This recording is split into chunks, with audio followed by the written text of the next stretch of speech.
We're getting the biggest newsmakers, change makers from across the world, and we're having some of the deepest conversations, and we're also having some really difficult conversations. And it's time now to move to a difficult conversation. How many of you know that India is considered one of the most depressed countries in the world? In fact, there was a point when the World Health Organization classified India as singularly the most depressed nation in the world.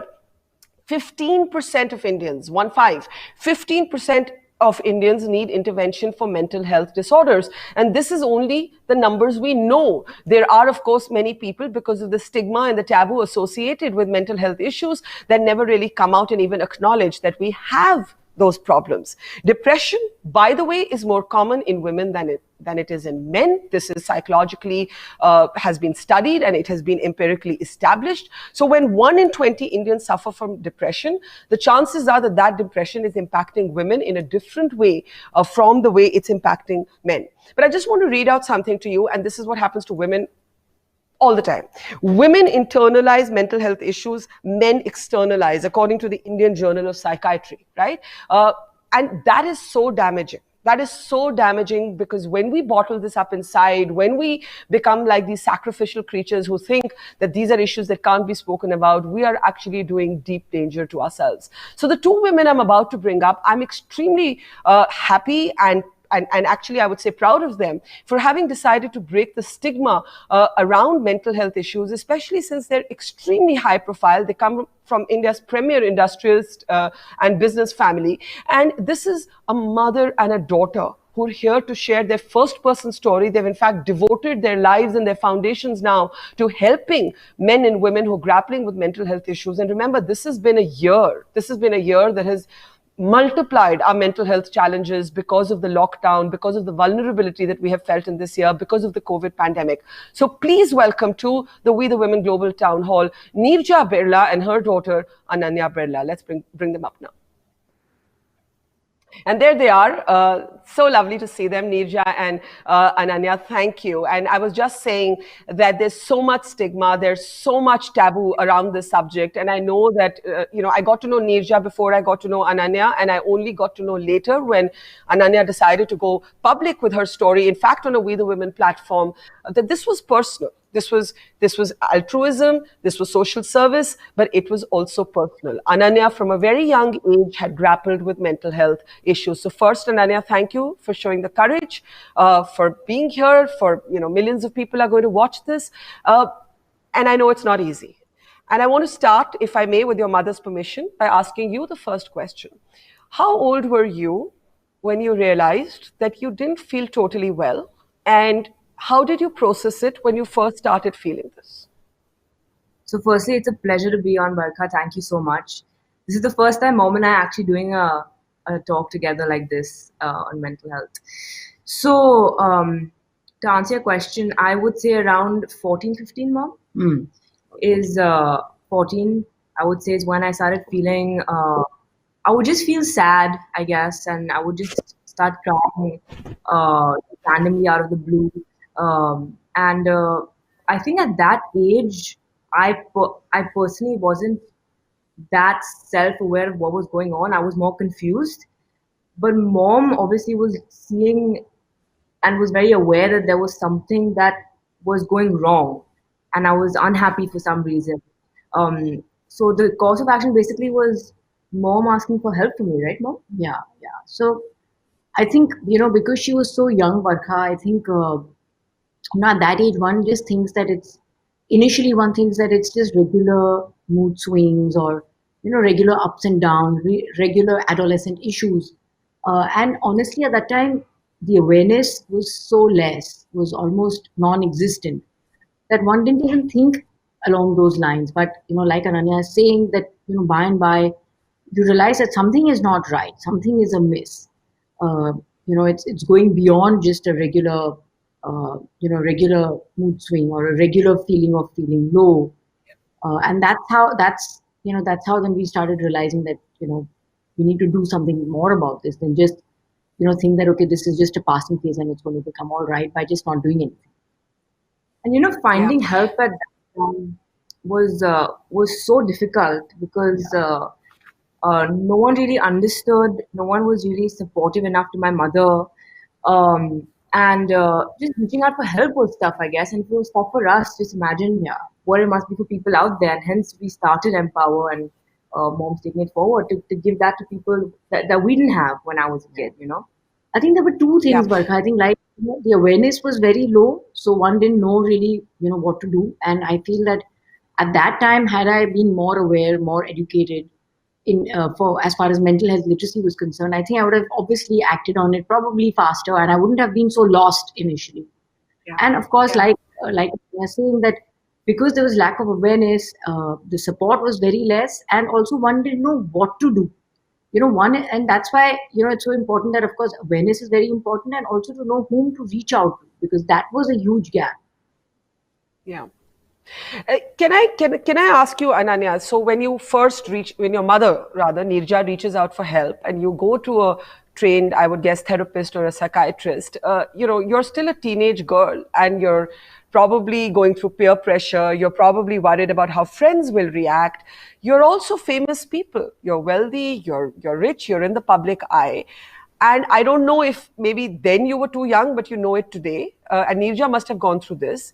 You're also going to be mocked for having a rich man's disease, right? This is complete crap. Sorry, my unparliamentary language. This is a complete lack of scientific understanding of mental health issues. But this is how people respond. As a child, because 14, 15 is you being a child, how tough was all of this for you to process, Ananya? And what happened? What was your final diagnosis? When was a doctor finally able to intervene and say, Ananya, this is your problem? I think I was just completely lost, to be honest. And the thing that probably kept me going at that time was I used to play chess. So that would keep my mind, occupied. I was very into my studies. I was very into sports. So I was a very high achiever. But the issue was, even though I was highly functional, I was very, very depressed, and that I Yeah. guess would make people even more confused. Um, even relatives, for example, would just wonder, would not understand what's going on, and it happens all the times.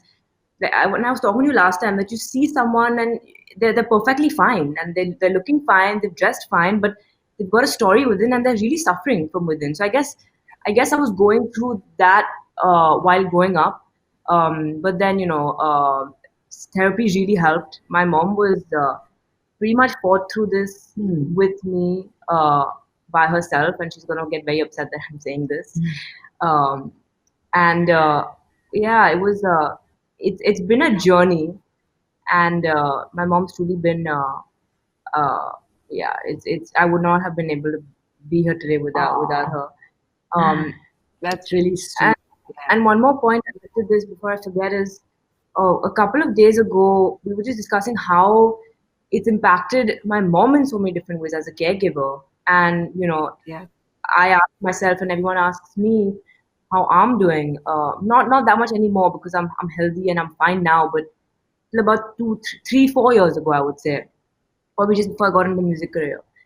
But no one would really ask my mom, how are you doing? And she is my primary caregiver. So, she probably also, she's gonna start crying. It's a bad idea to I bring think it this is a up. bad idea. Cry, by the way. But I cry a few times a day. It's okay. It really is. I think so more of us yeah, should be able to cry. We'd feel better at the end of it. But Ananya, you raised such an important point about the role of the caregiver, and I was going to ask Neerja exactly this, because I remember on We the Women in 2019, I had Alia Bhatt and her sister Shaheen Bhatt, and Shaheen had just written a book on battling depression.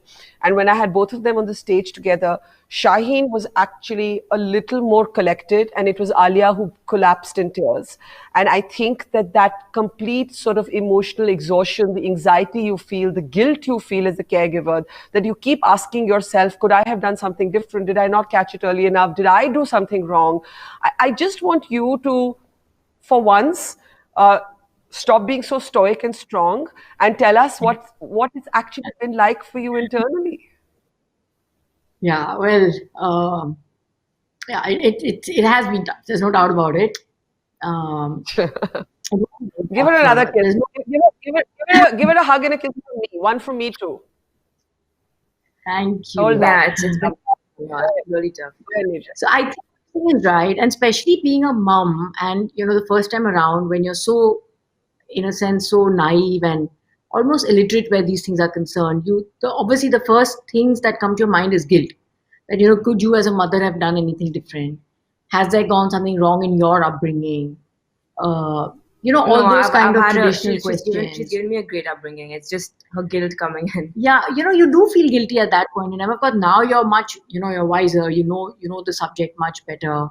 You've sort of, Yeah. been exposed and all of that. But at that time, yes. And then, of course, you're trying to also figure out how do you get her to feel better, because just watching her crumble or watching her go through a low days, it was that itself was so painful. And then you're obviously trying to kind of hold her emotions, see how she can get feel better on a daily basis.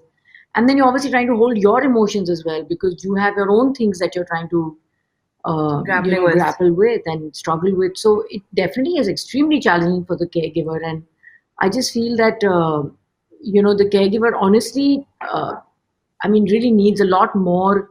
I think you really need to look after yourself a lot more as a caregiver than traditionally what caregivers do. I think it really is it is pretty tough on the caregiver. I mean, I can sort of say it with a lot more courage and with a lot more sort of calmness, but it definitely is a tough journey. And I like we discussed that for us, if it can be so tough when you have resources, Yeah. I can't imagine what it must be for people who don't have anything at their disposal. I mean, the emotions remain the same, right? I mean, a caregiver goes through the same kind of emotions, but without having any kind of resources, no kind of backup support at all, it can be very tough. And And that's how they do so much. Yeah, yeah, yeah. sorry. Because of No, I do want power. to talk about the class divide and empower and the work both of you are doing. But Neerja, the caregiver, especially in situations like this, sometimes would need intervention themselves, right? The caregiver can slip into some sort of anxiety, some sort of depression. The other thing is the lack of understanding about mental health issues. So I'll share a personal story because I think it's only fair that when you all are willing to be brave, I should be brave too. So I remember that there was a point in my life when I used to every now and then feel like I'm having a heart attack. And every time I would feel this, I would wheel myself, into the emergency wing of a hospital and I would ask the doctor what's happening till I was diagnosed with very severe anxiety attacks. And there was a period in my life for about 2 years that I had terrible anxiety attacks and they were these self-perpetuating things. And eventually I got past them because I was able to understand them and not be scared of them. And now I don't get them anymore. But the fact that I just thought it was a cardiac arrest, the fact that I was so sort of embarrassed and I felt helpless and I felt like, oh my God, everyone thinks I'm this one tough woman and I am. And now I'm going to have to say I get anxiety attacks. And it was just really difficult, right? So I'm just wondering for you, Neerja, like, did it reach a point where when Ananya was going into therapy, did you feel like you needed that help too? Did you have to do family therapy? Like, what was that process like? So there were, of course, times when I used to feel that I'm hitting such an emotional low myself that I would do well with therapy, but somehow I don't know why, but and which I think is a wrong thing. I should have actually taken therapy because I think it would have helped me.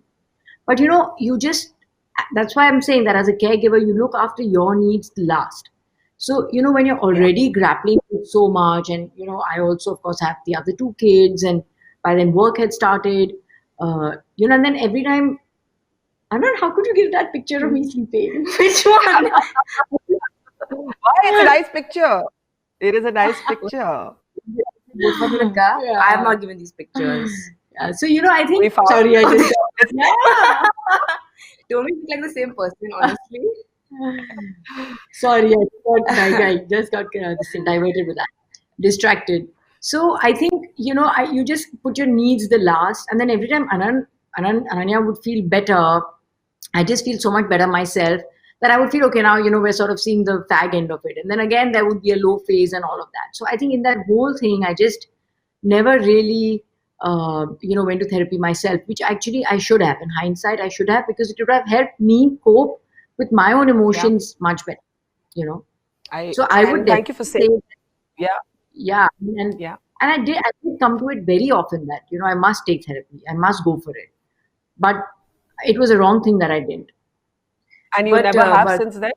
You never have no, I since then, haven't. Neerja? You never?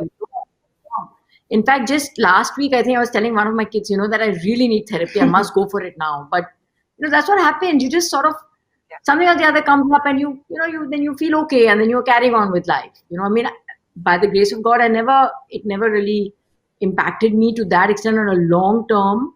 But yes, it definitely Yeah. went through sort of low patches, and it takes a toll on you. There's no doubt about it. I think everyone can do with the therapy.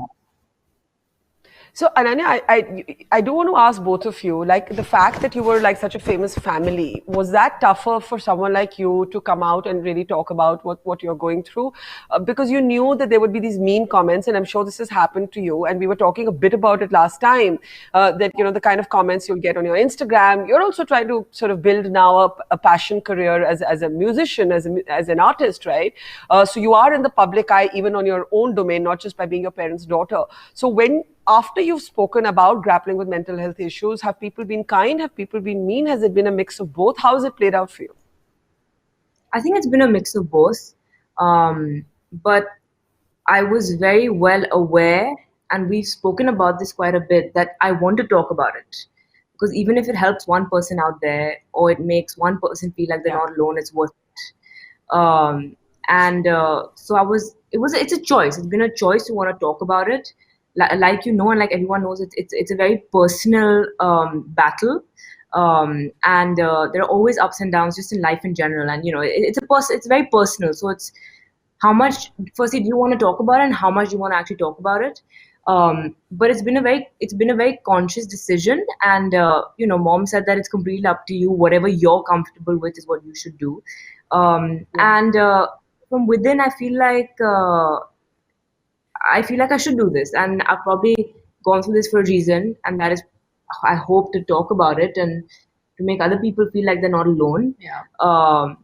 And I'm going to continue doing it regardless of what people say, because this is my truth. And one thing that my mom has taught me is that always stand strong when it comes to your truth. And it may take a while, but truth just never goes wrong. Honesty just never goes wrong.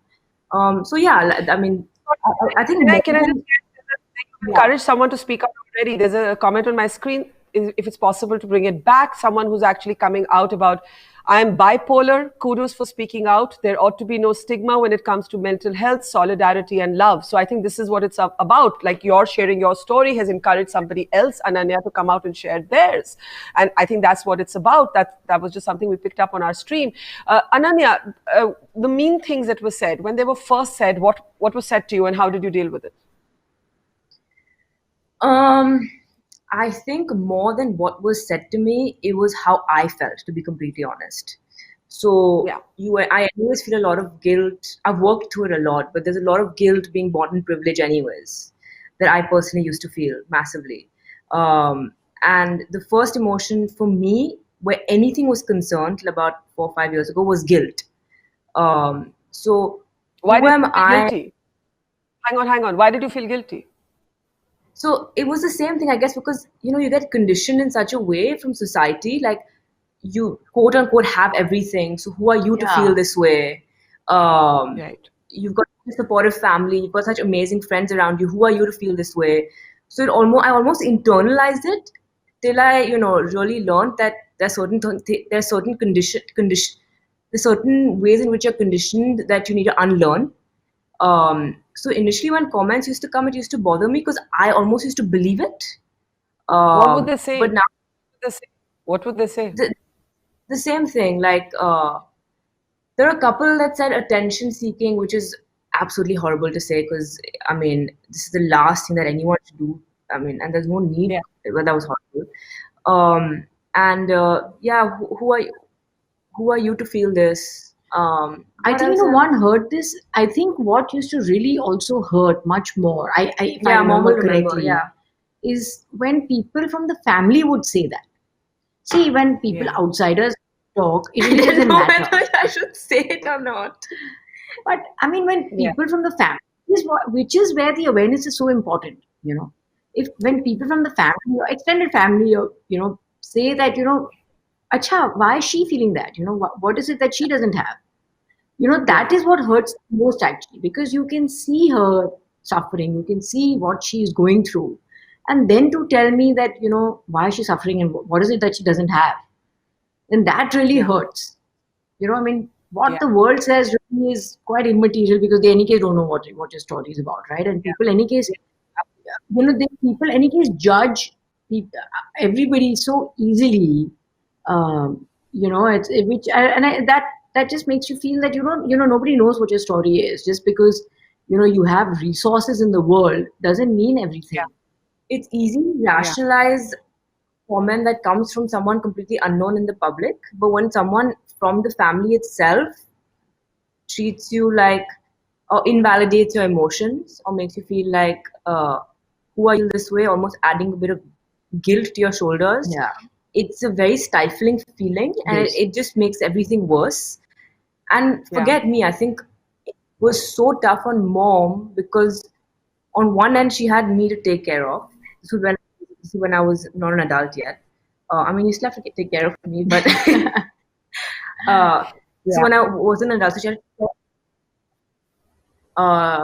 had to take care of her own emotions. Plus, she was battling this whole stigma that all these people around us had with me going through this. So it's like she knew what I was going through, Yeah. and they were kind of not accepting her for supporting me because they couldn't understand what I was going through. Yeah, it was quite messed up It actually. was a little bit of a mind fuck. And So and also, I I think want what to. happens, Barkha, is at that Yeah. that's why it's so important to get rid of the stigma also, and to have open conversations, which I so often say, because when you don't want to talk about it, everybody is just trying to, people know something wrong, but it's so taboo that they don't want to talk about it. So it just becomes such a messy situation, because it is a big deal. You really need to talk about it. And Neerja, I want to ask you how you dealt with the family, but if we can bring back that brilliant question or comment I just saw on my screen. It says, no one says you're so rich or come from such and such family, so why do you have cancer or diabetes? They say this only around mental health issues. The point being that they say this only around mental health issues. That's part of the stigma. And that's the point, that if you were to say you have diabetes or cancer, no one is going to tell you, hey, what do you're rich, so why do you have it? It's accepted as clinical diagnosis, but it isn't when it comes to mental health issues because of the ignorance and stigma. Neerja, how did you deal with these kind of mean comments from members of the family? Did you fight? Did you just ignore them? And how did you shield your daughter from them?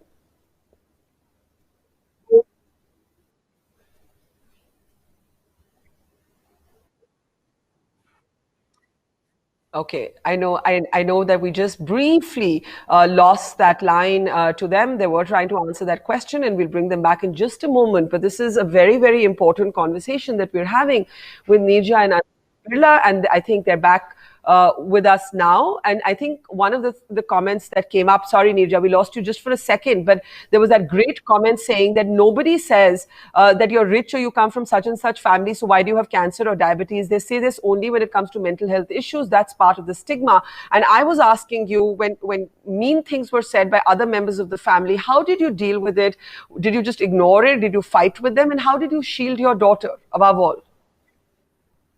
So actually, my first thing was always to shield her, because that was my Yeah. that was my main thing, that I don't want it to get to her.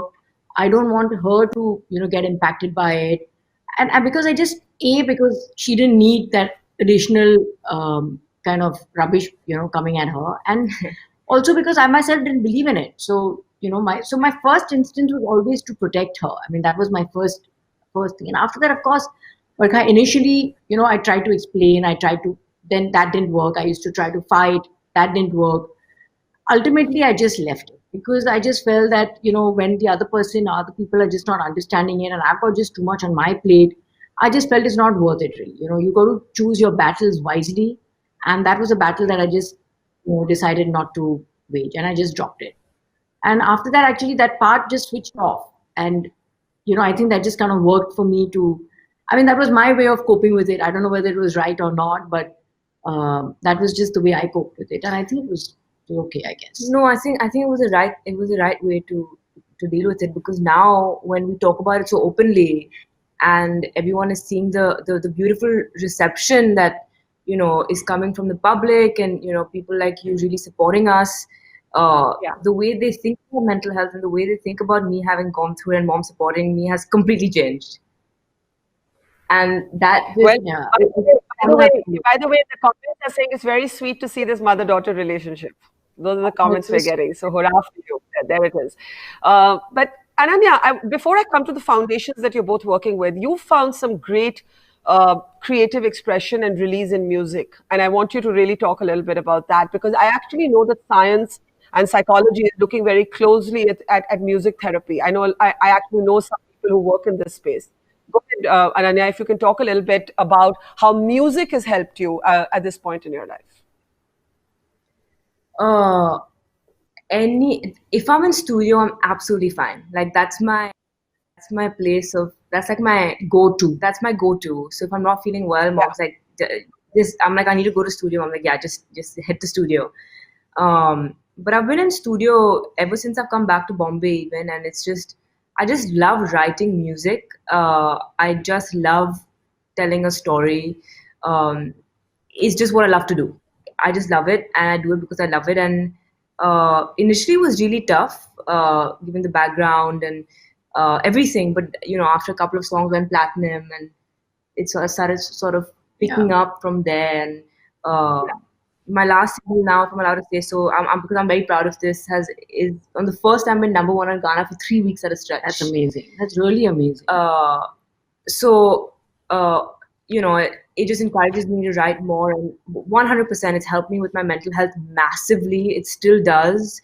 It's very cathartic for me, and that's how I write my so one mom was telling me the other day that if you look at all your songs, unreleased and released, it'll tell you your entire life and what's happened in your life. It's like a It's really story. followed her journey, when you hear her songs, even the unreleased ones, because the story of hers actually tells a story about every song of her actually tells a story about her, a facet or fantastic. something that she's going through So, at that phase. yeah. But I have So, to in say the this, end, Barkha, yeah, long, sorry. I think what has really motivated Ananya, and I'm really proud about that, is that through it all, how can she give back to people who are suffering? I mean, that's been her kind of her thing that has, what should I say? I mean, that's in her mind. I think that's how she kind of looks at it, that she's gone through this really tough phase. And by giving it back to other people, and by, kind of conveying that or conveying her story, if it can help somebody else, then it's worth it for her. And I think that is what has really kept her going, which I think I'm Yeah. really proud about. I think it's good. Thanks, mom. People don't, I think people don't even appreciate what it takes to step out and have this conversation and then open yourself up to judgment, to stigma, to mockery. Yes, there will be compassion and there'll be lots of support, but there is also the other side, and it is bloody difficult. So I want to talk about this year.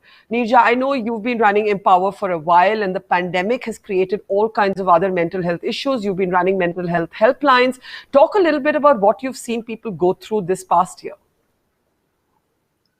So it's been quite very tough, Barkha. Like initially when COVID hit, there was so much of, and when we launched the helpline, we saw a lot of uncertainty, helplessness, a lot of anxiety, depression. People were very scared about, of course, the pandemic also, health-wise, what's going to happen, and generally about the future, what's going to happen, work-related.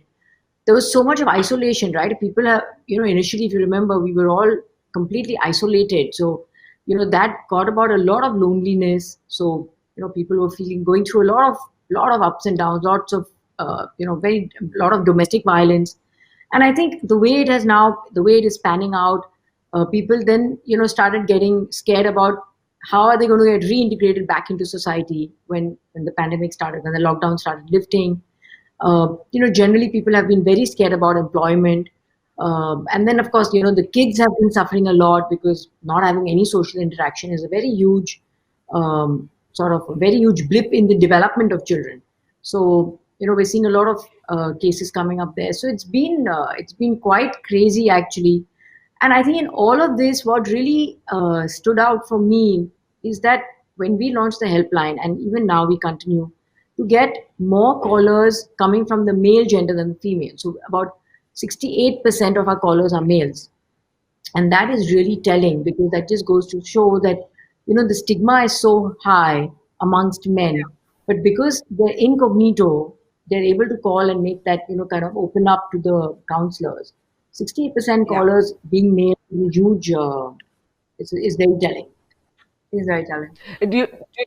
Do you think that women internalize that? I know the Indian Journal of Psychiatry, I'll just read out that quote again, says women internalize mental health issues, men externalize. But if you look at the data, again, 15% of Indians need intervention for mental health issues. This is just what we knew before the pandemic, and this is just the people who are willing to talk about it. We have no idea what the numbers might be if we actually stacked up those who are now ready to talk about it. Neerja, have you found in your experience that women and men handle these issues differently? Oh, most certainly, most certainly. I think men and women definitely handle the issues differently. But I mean, of course, the emotions, like I said, remain the same, but they're just handled very differently. And also, women also have that whole bit about, the household, the in-laws, the children, all of that added pressure also comes Yeah. about. So that also makes, and the expectations from men and women are very different from society. So I think all of that also adds to the way they deal with it. Yeah. Ananya, tell us about your foundation. I know that both of you are actually running separate foundations, and there is a convergence on the mental health sort of space. And obviously, as a young person, maybe you want to do it differently, your own way. Also, no child wants to be, even though she loves her mother, in the shadows of her parents all the time. So, talk a little bit about what you're doing. I think my approach, that there are two things that I'm focusing on. One is actually one-on-one interaction with someone who's going through something. Just as someone who has gone through it and has survived it, and kind of I have a few tips of how I deal with it. Not that I've mastered anything, I still have my days.